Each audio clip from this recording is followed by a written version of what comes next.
Neck-throughs, guitars, they're like a guy that won't have a beer with you. I want to hear what's pushing the notes.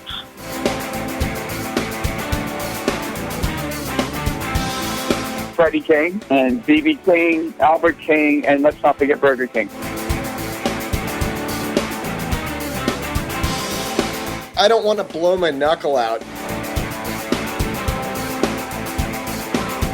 Stainless steel is the work of the devil.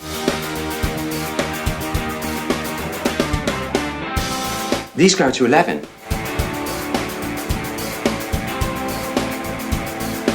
From the East Amplification Tone Labs in Baltimore, Maryland, it's the Amps and Axes Show.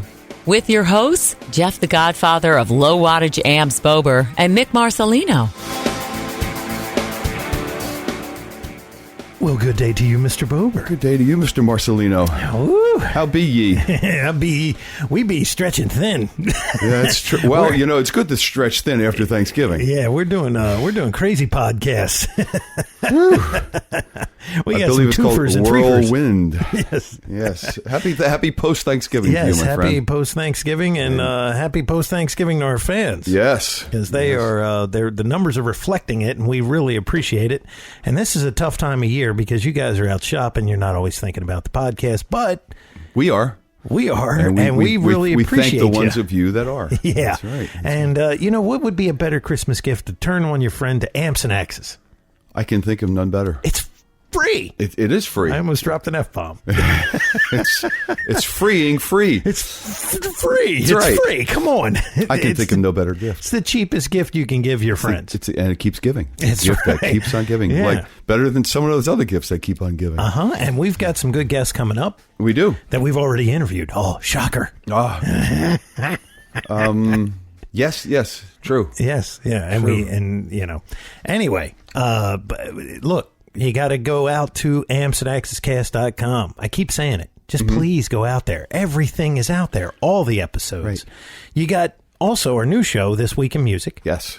Which I'm getting TWIM for short. I'm getting better at reading when I actually proofread it. It's kind of fun, but I wing it, man. I just wing it. Well, you can. Here we go. You can. When it came to English, I just went, I'll get that class next year. And next year never came. Who needs English? But yes, definitely check that out. Because that just kind of breaks up the week, and it's just us. Look, we're just reading facts from history.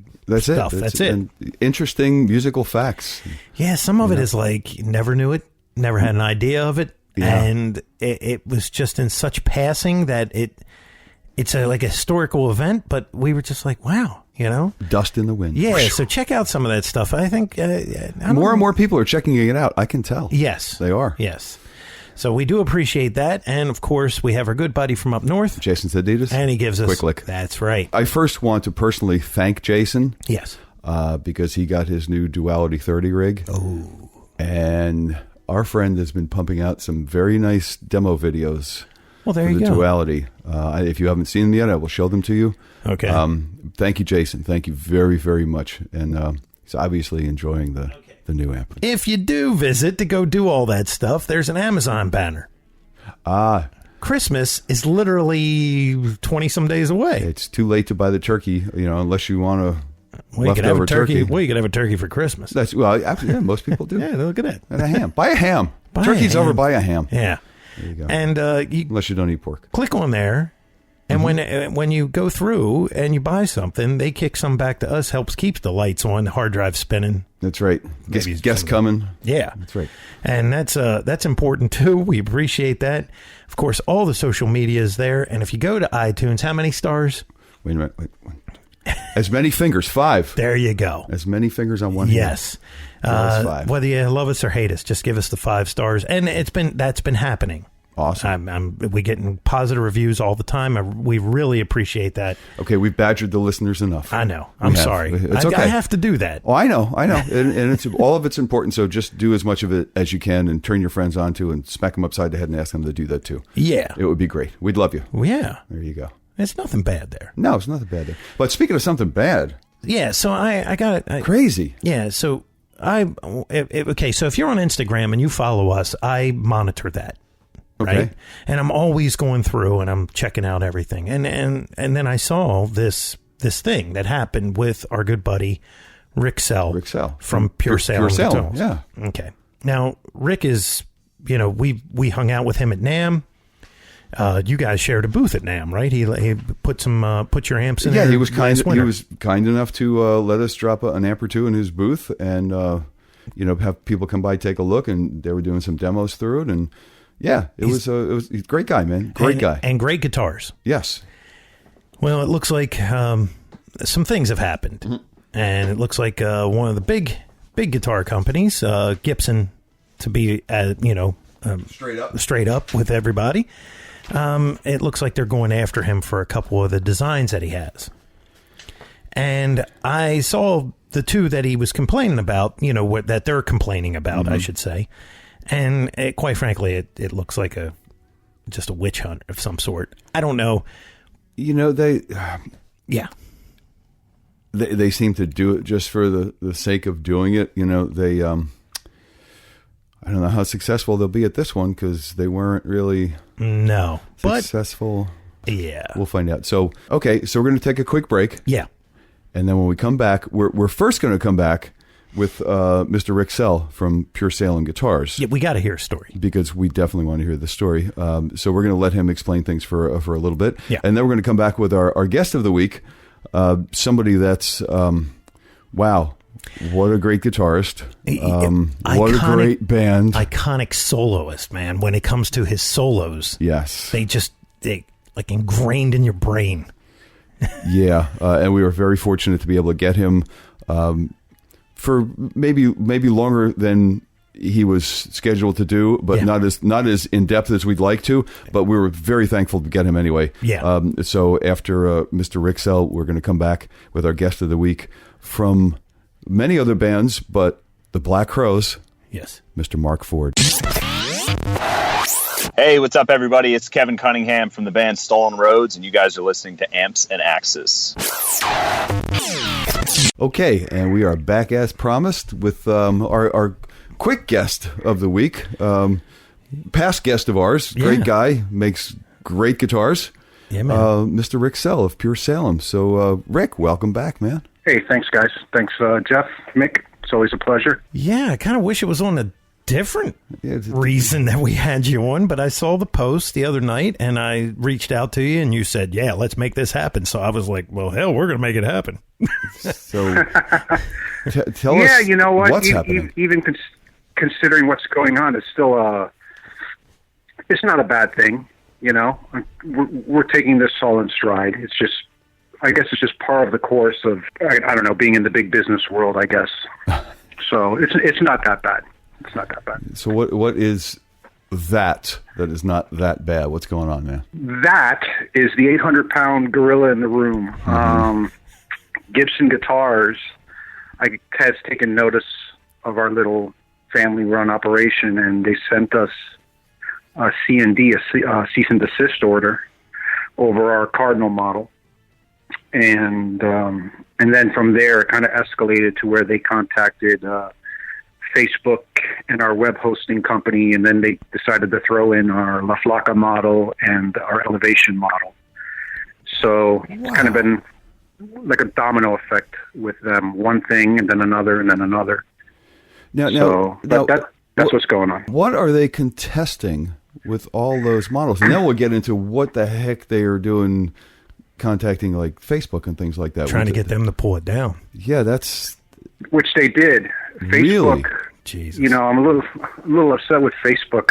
Facebook pulled it down, and then they have like a little disclaimer on the bottom, like if you feel that this content was removed, wrongly, contact us, let us know. So, well, I've tried contacting them. Nobody from Facebook even answers. So I at this point I just kind of pass it over to our counsel, our attorney. We have a really good attorney who's dealt with Gibson before.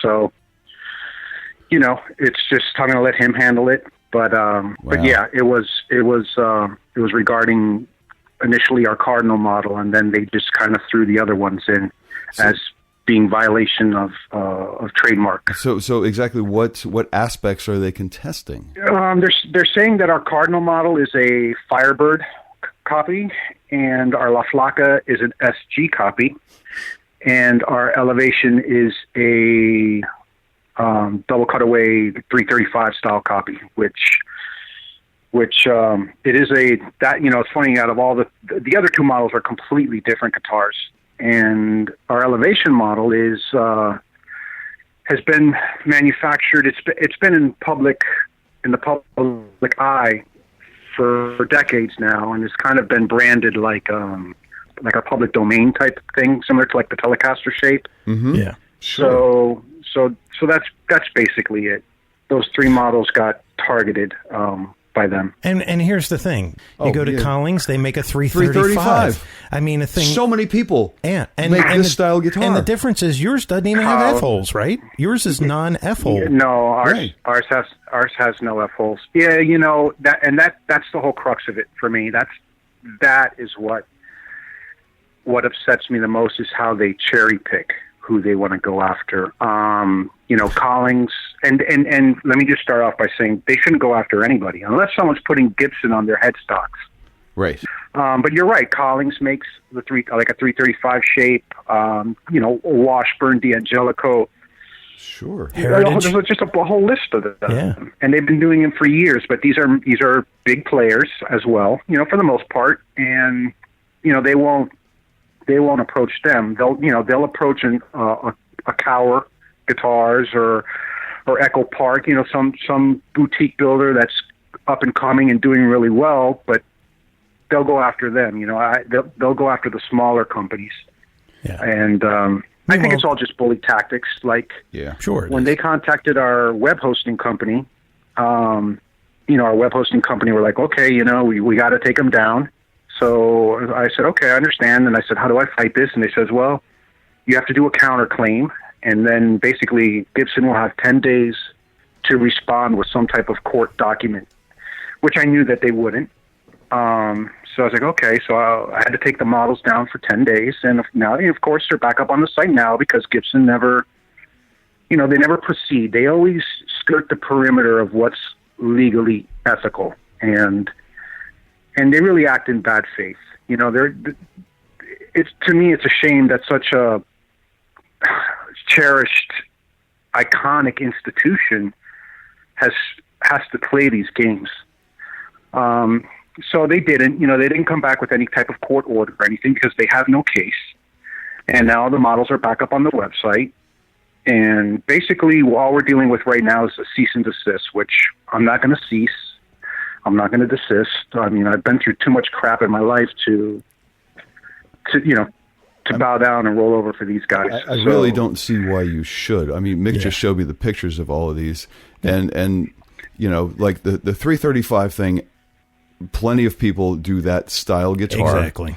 The SG, that's not even close. The La Flaca, it doesn't even look. That's not even. I wouldn't even go. Oh yeah, that's an SG. Right. If you look at guitars like women's bodies or something, that's an entirely different woman's body on that guitar. It's just not the same. It's not even close. Yeah, I agree. No. But they threw it in there. They threw it in there, and it's funny, man. And it's part of it, Yeah. It's a shame. It's a shame that it's all just bully tactics. And here's the thing. But when Gibson left Kalamazoo, that was the end of Gibson. The thing is, regardless of what you or I think of current Gibson, exactly. If people want a real Gibson, they're going to go out and buy the real Gibson. They're not going to buy something else if they want a real Gibson, because the real Gibson is still available. Yes. You want an SG, buy a Gibson SG. You want a Gibson Les Paul, buy a Gibson Les Paul. It's they're still there. You can still buy them. Having something that's similar is not going to take away from their sales. Right. And there's no credible argument that a consumer would be confused between a PureSalem and a Gibson, or an ESP and a Gibson. It just simply is not going to happen. Right.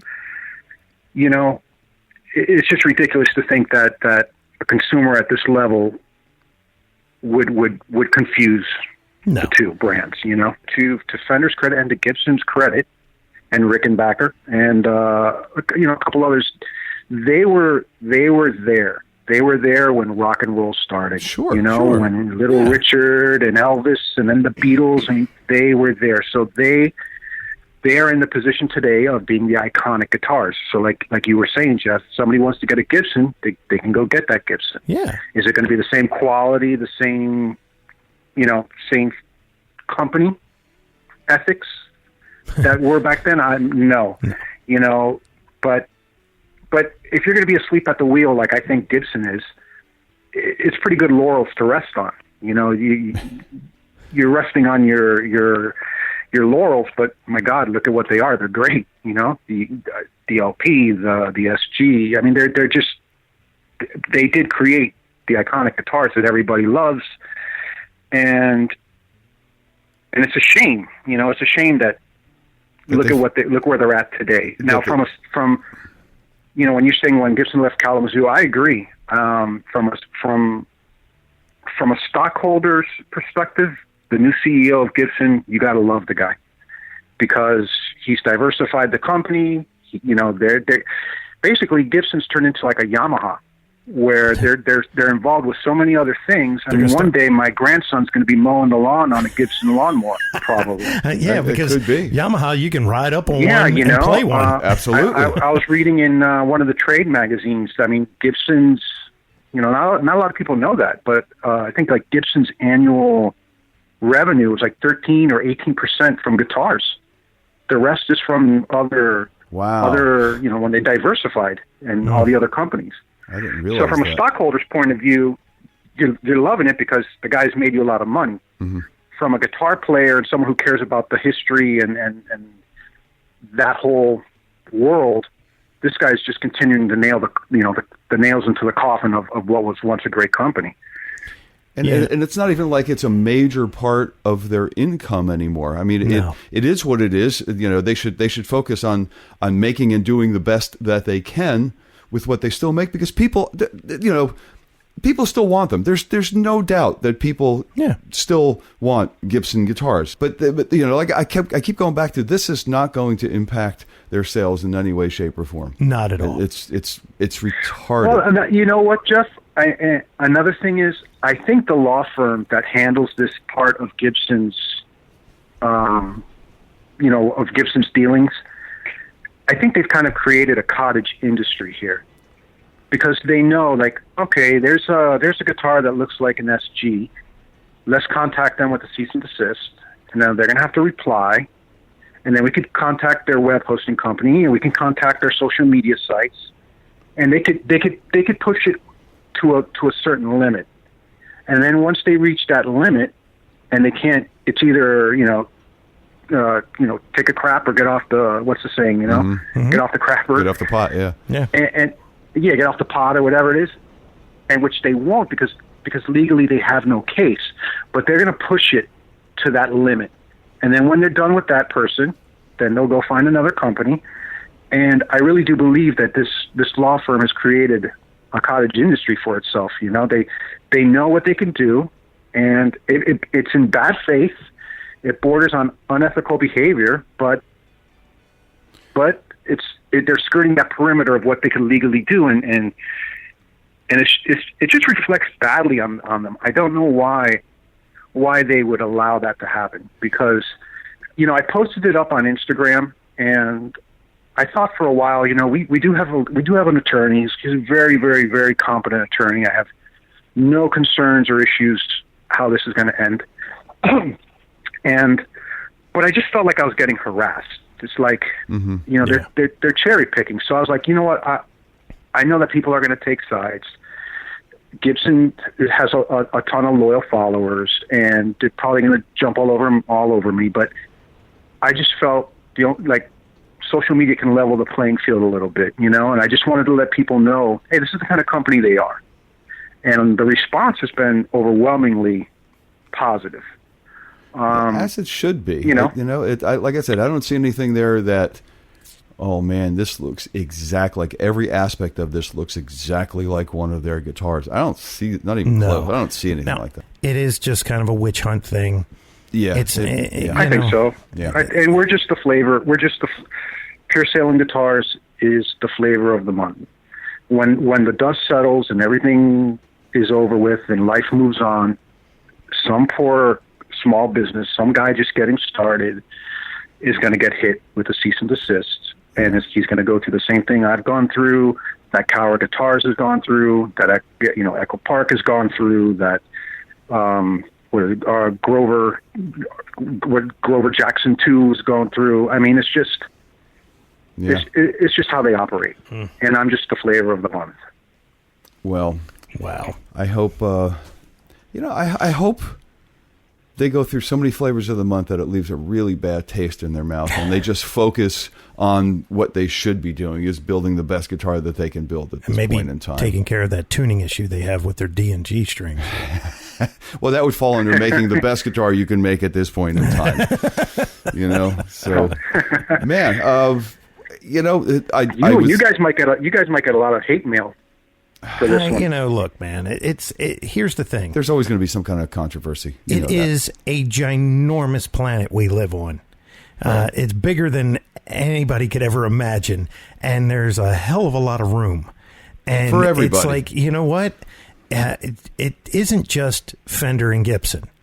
There's other companies. Right. And there should be. And guess what? Just like songs, things may look the same, they may sound the same, but it doesn't mean that they're the same. And if there's just Fender and Gibson, that they could be called like monopolies, and we don't allow that here either. So right. You got to leave room for the little guys, man. You got to leave room for the little guys. Because they were little guys once too. Well, Rick, we thanks for coming on and explaining what's going on, and we hope you wind back up in the right place at the right time on your feet. Oh, we will, and we absolutely will. This is a minor inconvenience, a game that we're forced to play, but we absolutely will. And from the bottom of my heart, I want to thank everyone that has contacted me. I even got a letter, for God's sakes. Someone wrote me a letter. Who does that? But all the posts, all the emails, the letter guy, thank you from the bottom of my heart. It really puts wind in my sails. Good. And I appreciate you guys, Mick, Jeff, thank you so much for having me on and allowing me to vent. And I'm just grateful. So thank you guys. Yeah. Well, thanks for coming on and explaining what's going on, because I'm sure a lot of people would like to hear the story of it, and just that they can formulate their own opinions. Hopefully it's one of why, and hopefully this all goes away soon and we just move on. Yeah, man. Now, have you gotten your booth number yet? Yeah. Hall E, booth 1185. The same place we've been at for the last, I guess this is our fourth year now. Coming on our fourth year, so yeah. Yeah, so go to Hall E, 1185, go down there, go check out those guitars. With all the creepy guys. Everybody knows Hall E is where all the cool stuff is. Yeah. For sure. That's where all this stuff is like, wow, but that's where all the cool stuff starts, is Hall E. So, and we're speaking of the NAMM. Yes. Maybe I should be more clear with that. Oh, there you go. Yeah. The NAMM show in Anaheim in January. So, if you happen to be out that way and you can get in, go see Rick and company in Hall E. He's got all the guitars there. They're awesome. You can play them. You can do all that stuff. Cool. Yeah, Rick, man. once again, thank you so much. Say hello. Thank you so much, and good luck, and hope you can put this behind you soon, and best of luck in all your future endeavors, my friend. Thanks, Jeff. Thanks, Mick. I really appreciate it, guys. All right. Have a great evening, man. Thank you. Okay, and we are back as promised with our guest of the week, the one and only Mr. Marc Ford. Marc, how are you doing? I'm doing great. Excellent. Thanks for taking the time to be on the show. I know you're a busy guy, and you should be, with the way you play that guitar and all. So we'll try to keep this on time for you. But I'm going to do what I usually do with all our guests. And we're going to take a trip in the Wayback Machine and find out where Mr. Marc Ford was born and raised, and how you got into the music business, man. So give us a little history. I was born in Long Beach, California, and I guess there was a player piano in my grandmother's house, and the radio in the car, really, and I suppose I loved it more than I realized, and I went. My grandmother was quite an antique collector, and so we would go up to this flea market swap meet thing that went around the Rose Bowl every once a month or something. We'd go up and walk around all day, and I saw an old guy playing a guitar, and I just instantly wanted one, and I don't know why. It was just sort of one of those moments, like epiphany kind of thing. Maybe it was just how happy the old guy looked playing it. I don't know, but how old were you at that point? I begged her all day to break with the $8, and I was 10, I suppose, and okay. And then she of course referred back to the player piano that they got from my mother, and she never played, and like, but I will, come on. Yeah, that's the first I've ever heard anybody. Finally got on my way out. That's the first I've ever heard anybody mention a player piano. Yeah, you know, and it's like, it would fascinate me. We had those rolls of old, Benny Goodman. I mean, just went on, and I'd just sit there and pump that thing and watch it go, and it was fascinating to me. So that may be where it got me. The funny thing is, I don't know that your grandmother had too much of an argument that your mom didn't play the player piano, because isn't the point you don't have to play those? Yeah, right. Well, I think her thing was that, that's why they got the player. So in case that she didn't, learn how to play it, they could at least get some use out of it. That's pretty funny. That is cool. Piano music with or without human, Right. Just fake it. That's right. There you go. Sit in front of it and fake it. You needed the pump. You needed 2 strong legs. Ah, wow. Oh, that's right. Yeah. Yeah. That's the like a pump organ. Yeah, it's kind of like the first stair stepper or something. Yeah. Yeah. Well, yeah, right. Crazy it mechanics. had these paper scrolls with the notes cut out of them, and as it went by, it sensed which key to hit, and all the keys would go, and it was really a fascinating thing. Yeah, it's a mechanical marvel. Yeah, it really is. I mean, there's a lot of working parts in one of those things. Oh God, yeah. So did you get the guitar? And a lot of pumping for a young man too. Well, I got your legs strong, man. Probably went into track or cross country in school. Yeah. If I'd have been interested in all at running. Right. Run. What the hell I want to run for? Yeah. Did you eventually? Survival. Oh, there you go. Did you eventually get the $8 guitar? Yeah, she did. I think it was just shy of $8, and she bought it, and it never left my side. Just loved the thing. Nice. You couldn't play past the 3rd fret. The neck was so warped. Every note was the same after that. So it was a first position situation. And it's good for cowboy chords, right? Yeah. It sure is. Get a song done. There you go. Now, do you still have that guitar, or is that long gone? No, my younger brother destroyed it. Wow. It's always a younger brother. It is. Well, or the older brother. Yeah. It was at that point. It had been sitting in the back of the closet, and I had moved on to real guitars. But they thought it was a toy and destroyed it. Well, it kind of was, but it got you started. So, what was your what was the next one? What did you graduate to? Yeah, I believe it was a nylon string Yamaha. Acoustic, yeah. Which I found out that just about everybody I ever met started on one of those things. It must have been the student model. Right. The ubiquitous Yamaha. Mm-hmm. Did you wind up taking lessons at any time? Well, there was an elementary school teacher that taught, and I think that they were trying to prepare us for middle school and the different sort of elective classes and moving around, and they tried like a 15-minute period of electives, and I started with the trumpet, and that just sucked totally. Well, blue, actually. Hey, it was, I didn't, I had to be forced to rehearse. It's just, I liked being in the class and everyone together and making noise together. I dug that. I just didn't like actually the effort it took to get a noise out of that thing. And but that was prior to guitar. So then I got guitar, and that same teacher who taught music, he was always out of recess playing guitar and singing songs, and I'd just sit under him like a tree and listen. And so when I got a guitar, he allowed me to come to this evening class that he taught board housewives. So it was me and a bunch of board housewives playing, If I Were a Carpenter and Oh My Darling. Yeah, teaching a bunch of bored housewives, that could have some perks, you know. Yeah, mine's an old story, but no, that's great. Housewives. Yeah, exactly. That's right. Hey, who's this kid? So, it was good. Well, and the only reason why he let me is because he saw that I had learned. I picked it. I loved it, and I picked it up really fast. It was fairly easy for me. So. Oh, nice. Yeah, man.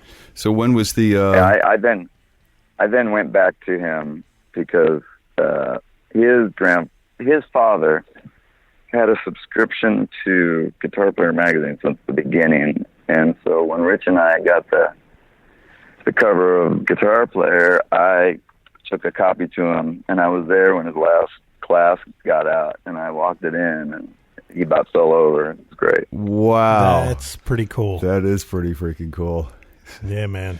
That's better than the cover of the Rolling Stone, man. In guitar world, yes, it is. Absolutely. Yeah, man. Sure. So, what was the first band or the first couple of bands like? Were you into doing writing originals and playing in tunings, or was it a whole cover kind of thing in the beginning? Well, since I learned sort of strum along the songs, to me it just made sense. That's what you did with a guitar, is you sang songs, and so I started writing my own just because why not, and they of course were horrible, and you got to write a lot of really lousy songs to get any good one. For sure. I started early, and I did the same thing when the band started. I wasn't much into learning exactly how to play anybody else's because I didn't have the attention span to do it properly. So I would get as close as I can and just fake the rest of it. And thankfully, ultimately, that allowed me probably for my own style to come through. Mm-hmm. And so, that being said, we would hack our way at some Who songs or something, but mostly it was right away, just like, let's make up our own. It was way more fun. For sure. Well, I tell you what. Yeah. I've tried to learn some of his solos from some of the songs that he did when he was with the Black Crowes, and you have a very unique style, man. It's, I've been told. It's got this, he's got the, it's a blues rock, Southern rock blues thing. It's all kind of in there. But man, he pulls off some stuff, and I'm like, what was he thinking? I'm like, why did you do that part? But it fits. That's the part that's frustrating to me, because I'm like, man, how did he play that? But then it's like, well, if I was going to do it and I could think of it the way that, it would be like, well, that's what you want. Yeah. And those solos, man, are spot on. They're awesome. Yeah. Well, thank you. The key for me is that I don't think about it. I just dive in the deep end and get back to the side. That's pretty cool. I like that. Dive in the deep end and get back to the side. I'm going to have to cut that. Yeah. Yeah, that's going to be a little snippet there. That's a great quote. We're going to do that little snippet there. That's a good one, man. The only time I really gave it much thought is if I was just really, my few attempts failed at an entrance, and I don't okay, well, what would Paul Kossoff do right here? And then that would get me going. And again, you just dive in and make it to the end and get out well. Yeah. Well, two things, right? The start and the end, and especially the end, everybody's going to remember. Right. Yeah. And there's a lot of guys who are really good. And I mean, signed artists that are really good. And you hear the end of the song and you go, Just this guy can't get out the right way. Had nothing planned. Like he had literally just, and some of these guys, and I'm not going to mention names, but I'll tell Jeff off of the air. These are like, the metal guys, and they're really known. And I go, this cat writes everything. Mm-hmm. Like there isn't anything he doesn't write. And it's like, why? Didn't you think about it all the way through? Mark's literally shooting. Mark's shooting from the hip. He's writing one of the most iconic solos that you can like sing in your head. This guy's writing it down on paper, and there's no ending. It just kind of stops. That's yeah. You'd think he'd tidy that up. Yeah, you would think, man. You would think. But sometimes that's one of those things that they just want to put as many notes, especially metal players. They want to get as much as they can in to look at me, and then there's no heart and there's nothing behind it, and then it just kind of flounders. I'm not into too many notes just because I can't, but I'm not into it. Yeah, yeah, it's. I like that. I mean, well, there is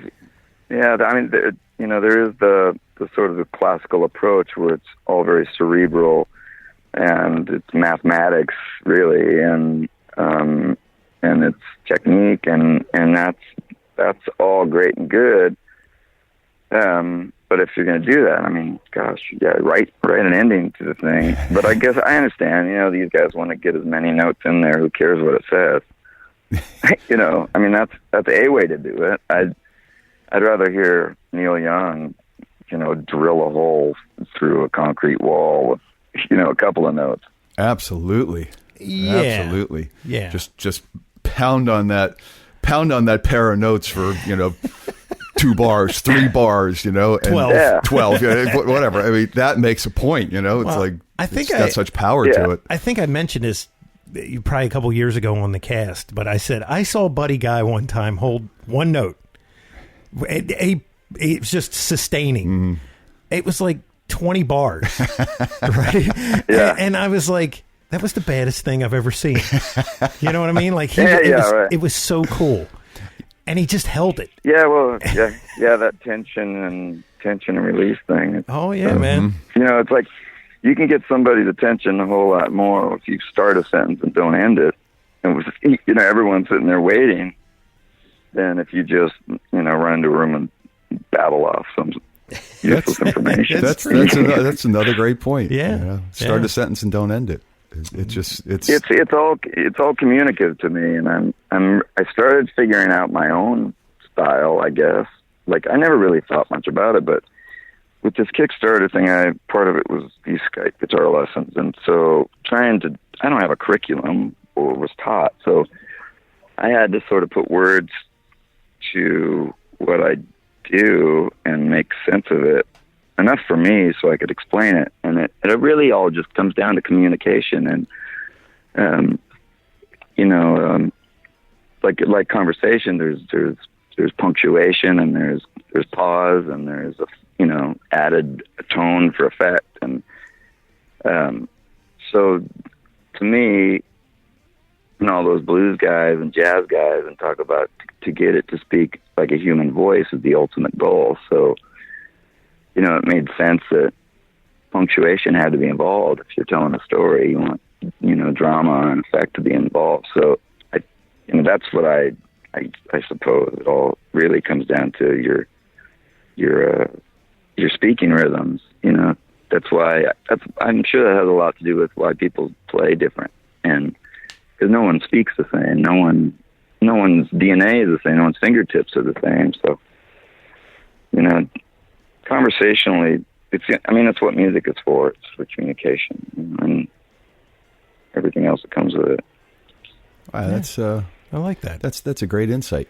Yeah, it is. Well, it still goes. And you're 100% correct. It still goes to the thing that you take Eddie Van Halen or Stevie Ray Vaughan and you hand them the $100 Squire. It sounds like them because that DNA is in them. They can't turn that off. You know, right? Right. It's in the and phrasing. And the 10,000 hours of practice time. Oh yeah. You know, you tend to develop certain ways to do things, and that becomes your sound. You know. Mm-hmm. Oh yeah. That's for sure. Well, let's that's a great insight, man. Let's move on to you know what? I just remembered I met Eddie Van Halen when I was a kid in some studio once. Well, I say kid, but I was playing, and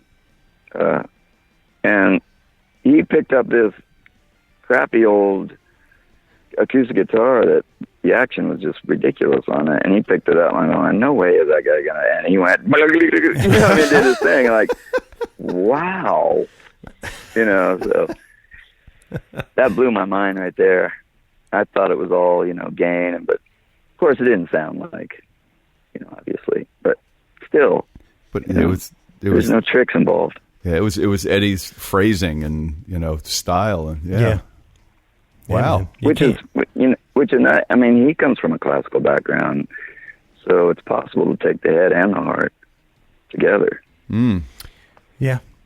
Wow. I think it takes you know, like his whole approach, even though he had that, you know, that classical background, is he wanted to make that, you know, that party rock thing, you know, which they did, obviously. For sure. And I think what happens, you know, you get these guys that go to far extremes, right? And like you get like a John Petrucci, who that guy doesn't. I think he walks to a metronome. you know, and an amazing player.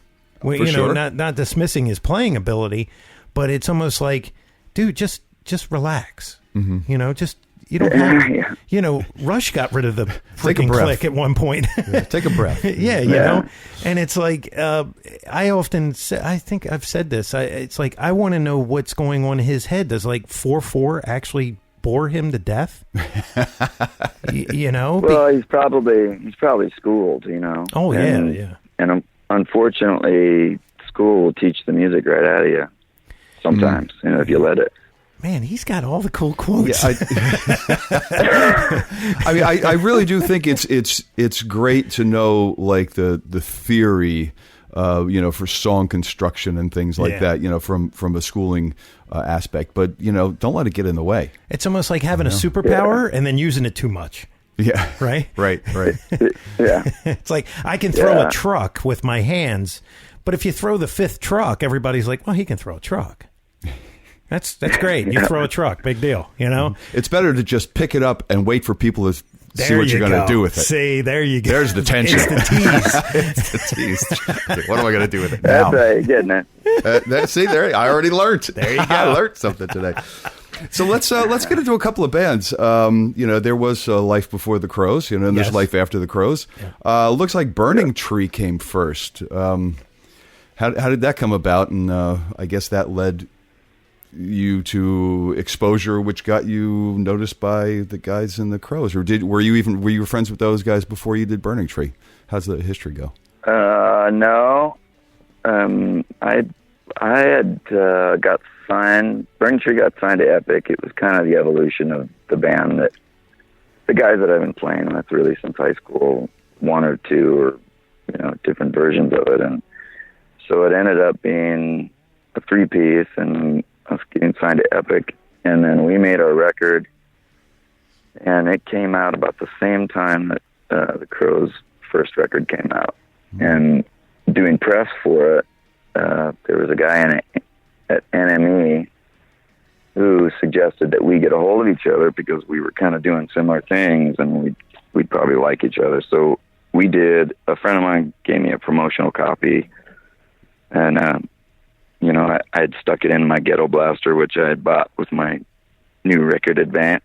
And down, you know, my 66 Dodge Dart, and my wife pregnant in the front seat, and I put it in, and by the second song, I pulled the car over, and I just said, that guy sings like I play guitar. I said, I'm going to play with that guy one day, and then we took off down the road, and it wasn't long after that we became friends and started hanging out, and my sort of record and tour had run its course, and we did some shows with them. And then by the time their tour was done, I don't really understand what happened with Jeff Cease, but he just said, look, we needed... Actually, what he said was, being the best rock and roll band in the world, we need the best guitarist. Nice. So it was all flattery that got me there. Well, I'll take it. It's you had tone, man, that was like people were knocking each other over trying to reproduce that. Mm-hmm. You were and when I saw, what was it? I forget what video it was. I saw you were playing a Strat. I'm going, that's a Strat? And I'm wondering if it was just for the video or if you were you were playing Strats a lot in that band, right? Well, more than they'd ever seen one. Like Chris gave me a Les Paul when I joined. He goes, yeah, if you're going to play with us, you need one of these. And I said, oh, okay. And I grew up on Fenders, so it took some getting used to, and I just tried to grab it anytime I felt I needed a real sort of tonal change.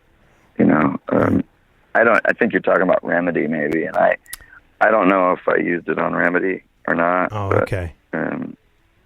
That's what I had for the video. Yeah, because that's the video. We're not really playing on that. No, yeah. No, say it ain't so. But I figured when I saw that, I was like, really? Because usually you got the one guitar and that's what you use. But then there's other videos where you see you have the Les Paul and stuff. So, and it was just straight into Marshalls. Is that maybe some pedals? Actually, no. That first record, the amp that I used for the most part, except for sometimes Salvation solo, was a red knobbed twin through a Jubilee cabinet. Wow. You're kidding. Look at that. Wow. Well, there you go, kids. It is all in the hands. Totally.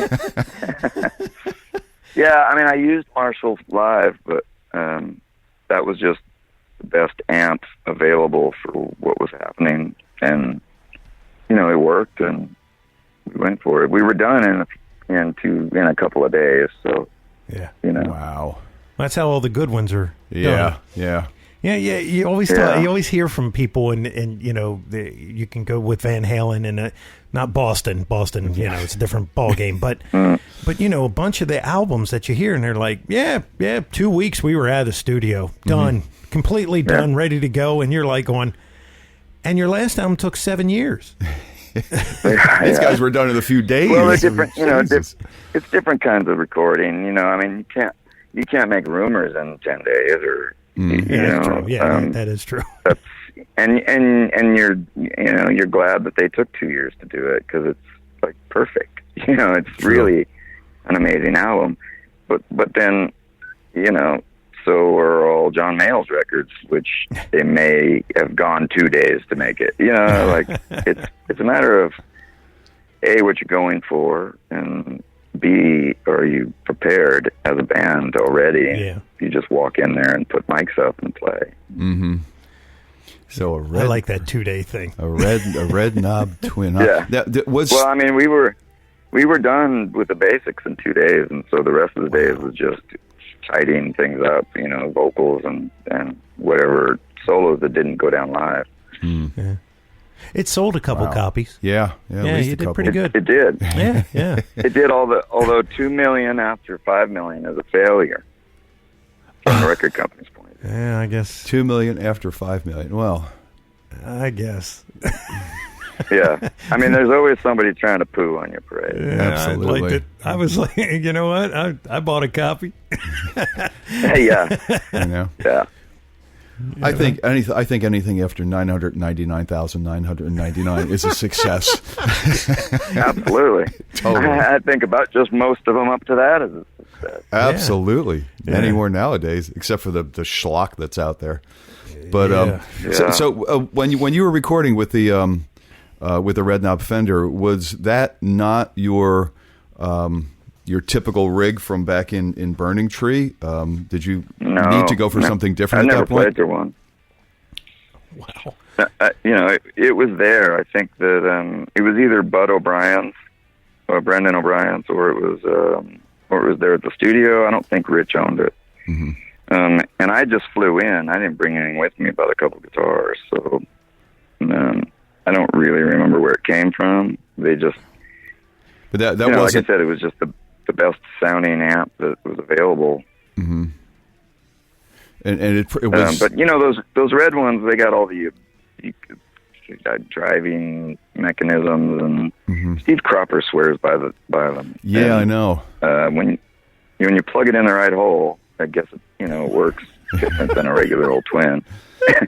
Yeah, if you, I guess probably just cranking them up is better than dealing with what they consider the overdrive in there, because that's really nobody's favorite that I know of. But push an amp, and get some volume out of it and make it drive a little on its own, and it's probably just fine. And you were going through a Jubilee cabinet, right? Yeah. Wow. Yes. That's right. Well, there you go. And I mean, the guitar tones on those albums are insane. It's freaking raw rock and roll guitar tone the way it's supposed to be. I mean, it's like because I have those albums, and it's like, oh my God. Yeah, it's just raw and pure and freaking fantastic. I like when you can hear the cabinet. When you can hear you hear the cabinet really well on his solos. You can really hear everything kind of moving. And it's like, man, that thing... that I think that's all down to... I mean, a lot of that stuff's down to what Brendan and George did. How it's mic'd. Mm-hmm. They had to be screaming. Yeah, I mean, yeah. The only... Yeah, that's... Amps don't really sound anything like they're supposed to me, unless it's, around 7 at least. There you go. Mm-hmm. That's a nice... That's generally most of the sweet spots. Yeah, that's a nice little area. Yeah. Good place to start. Yeah. So, touring rig-wise, I'm sure you didn't use that. What did you guys wind up going out with? I do remember at one point they were, and I don't remember which album tour this was, but there were some mighty large matchlesses, or is it matchly? Match Lee, I believe. Match Lee, there you go. Well, when we started, I had, I always had my 50-watt small box that I got with my Burning Tree record deal. That was always accompanying either another Marshall or two, or when Matchless came, and we had all those special ordered, and I mean, it was a really, they're beautiful amps. It was, that was fun. I mean, it was always a lot of volume, and I mean, it was brutal. My first show, I had 3 Marshall 100-watt stacks because I thought, well, that's what you do, and it was so loud. I had to turn to look and see where the drums were. And, I mean, it was just ridiculous. Oh my God! Is the drummer playing this song? I don't know. Wow. Yeah. It's all a lot of me going on. But when you're 25, that's what you want. Hell yeah. Yeah. Well, they brought in the best. I told Rich when we. Go ahead.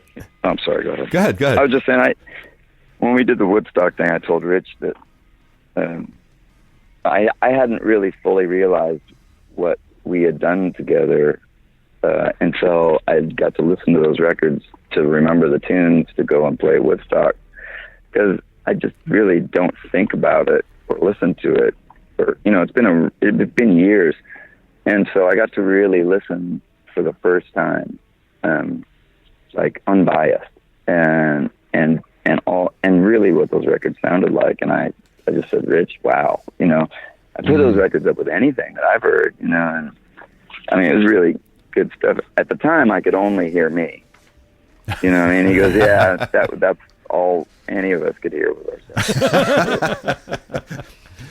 I mean, not necessarily just because our amps were loud, but just because we were young, and that's all we really were concerned about was ourselves. Like, I was gonna say, they wanted to bring in the best guitar player for the best rock and roll band, so you got to be loud and proud, man. It's like you brought me in to do this. And I learned to, you learn to listen as you get older, and because of that, you become a better player. Oh yeah, absolutely. The maturity, once that starts to hit, then it's like, then it even blossoms more. It just everything starts to kind of fall into place. Well, the more you listen, I think you realize that you should maybe leave a little more space here and there. Which always just, I think it makes things better. It just makes things breathe more, instead of this complete assault, this 24/7 assault. It lets things, it gives you the ability to listen and have more dynamics with everybody else. And it just makes for a better performance once you start listening to what everybody else is doing. Oh, yeah. Yeah, right. It does, and from a listener's standpoint, it gives you small bits of information to absorb and to think about. It is conversational. If somebody's just rattling off of the mouth, you really don't hear much of what they're saying. That's true. That's true. After a while, you just kind of glaze over. You glaze over. Yeah. Right. So, right. As opposed to someone goes, "Hey, now listen." Right. Yeah, exactly. It just got my attention. Yeah. Right. Mm-hmm. So, how long were you with the Crows at that point? By the time you eventually left, how many years? 92. The end of 92 to the end of 97. Oh, good 5-year run. Yeah, 5 years. Yeah. Some great music out of that. There was about 25 years crammed into those 5, I think. Yeah, I think so. Yeah, man. So where did it lead from there? I mean, did you want to do something different at that point? And did you have something else like on the back burner waiting, or was there another offer or opportunity coming your way? No, I'm really into heroin. Well, that puts a damper on things. Well, it can. Yeah, it can. It does. Holy hell! I had, there was a point when I realized, okay, this is as good as it gets, and I'm miserable, and so I just sort of lost heart in the whole thing, and it was a slow decline. If I had any, wherewithal at all, I just said, look, guys, I'm not feeling it, I quit. But it wasn't that the music I wasn't into, it was just that it was everything around it. And, it just, no one really prepares you, or nothing can prepare you for that. And I don't think I wanted to, when the 20 hours is harder to get through than the 2 hours on stage. When it's not worth it, it just makes, there's no reason to be on tour at all. Wow. Yeah. It's like we've always said, people think it's it's all fun and games and a glorious life and everything. It's tough. Yeah. Yeah, it's tough, and when there are other things involved, it can get tougher. You got a different bed every night, and you're being dragged this way, that way, and then you got to, hey, now we got to play, and now you got to be, you got to be like the guy. Right. Well, that was okay. I mean, we did, it was a high level that we all held ourselves to. It was NFL Sunday, Super Bowl Sunday every day. It was at your absolute best every single time you picked up the guitar. You just had to be, or you got hell for it. You know what I mean? Because everybody else was doing it. Mm-hmm. Yeah. So we kept ourselves sharp like that. And physically, it'll beat you up, and mentally, it'll beat you up, and spiritually, it'll beat. I mean, it's especially if you're not prepared for it, and it killed a lot of my friends. Wow. Yeah, man. But you've survived through it, and Absolutely. And we're here now. Yeah. And you got your whole new gig. And I know we're short on time, there's so much I want to get to. Yeah, you got an awesome. I mean, there's a lot of stuff here. We'll have to have them on again eventually. We didn't want to leave without saying goodbye and good luck with the Vulture. And I assume you're touring right now. Yeah, we're on our way to Cincinnati. We're Awesome. playing tonight, Chicago tomorrow night, and it's about the end. We've been out since beginning of November. Okay. Very cool. Okay. Well, I tell you what, we're gonna put your website up on the show, and it will live there in perpetuity as it goes into the archive. And definitely, man, big fan. We're big fans of your playing, man. We love huge, man. I wish we had another hour. Yeah, because we could go through. We'll have to do part 2 another time. Yeah, man. Okay, well, I'd love to. We'll talk a little more gear. Yeah, and the new year we'll catch back around, and we'll we'll take care of all the tight ends. See what's going on next. If you're back in the studio or you're out doing some other project, we'd love to touch base again and just definitely do part 2, man. It'll be great. Okay. So well, thank you. All right, Mark. Thank you very much. Good luck with the rest of the tour. Good luck with Vulture, and happy holidays, my friend. Well, you too. Thank you very much. Thank you, All Mark. right, man. Have a Take great care, one. man. Take care. Safe travels. And there you have the story. Yeah. Or at least some of it. A little abbreviated. He was tight on time, but we wanted to make sure we got this one. And absolutely. I love that guy's tone. Oh, man. I mean, it's one thing. It's one thing if you got a great sounding guitar, but when you can make it do, it's just those solos. Yeah, you listen to his stuff, and it's like, man, where the hell did that come from? It's right. It's in it. It's just organic. Yeah, it just comes out. That's even crazier. Yeah, because usually you'll go in with an idea, but he's we just throw it down, man. Well, he may go in with a bit of an idea. He's got something in his head. Yeah, right. But he knows where to take it. He knows how to take it there, and he knows how to get back out of it. Yeah, and just nice and succinctly and beautifully. Yep. And I mean, the first time I heard the Crows, it's like, wow, these guys play real rock and roll. Oh yeah, yeah. And hey, there's a piano in the not back. only write it and play it, but it sounds like real great sounding traditional rock and roll, and with it sounds freaking guitars and amplifiers. And what's the guy's name? The producer, the big one. You were working with Brendan O'Brien? Yes, yeah. He has this knack that it's like, oh, I'm sitting in a room with them.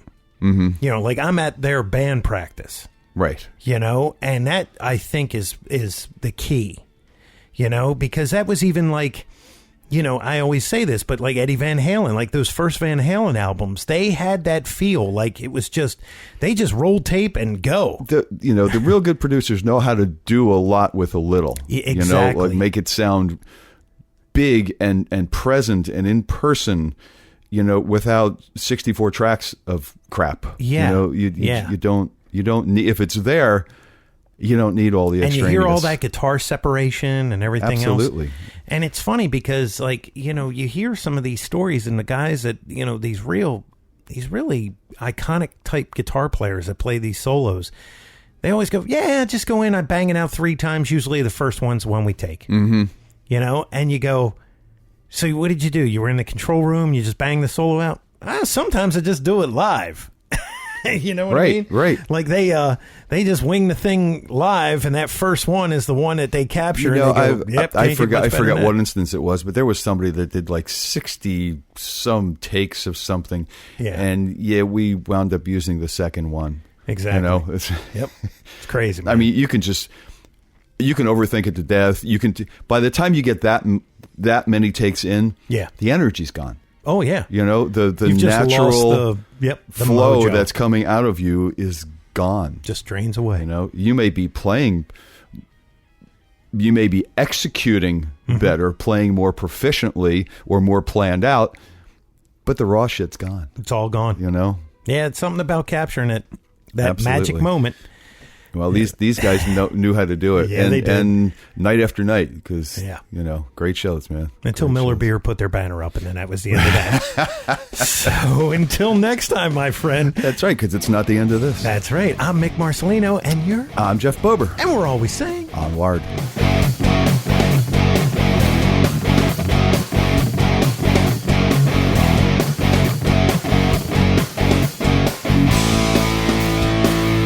Be sure and follow the show on Twitter @AmpsandAxes. Also, make sure you like the show on Facebook. For news, comments, and everything else, visit the webpage ampsandaxescast.com. Thanks for listening.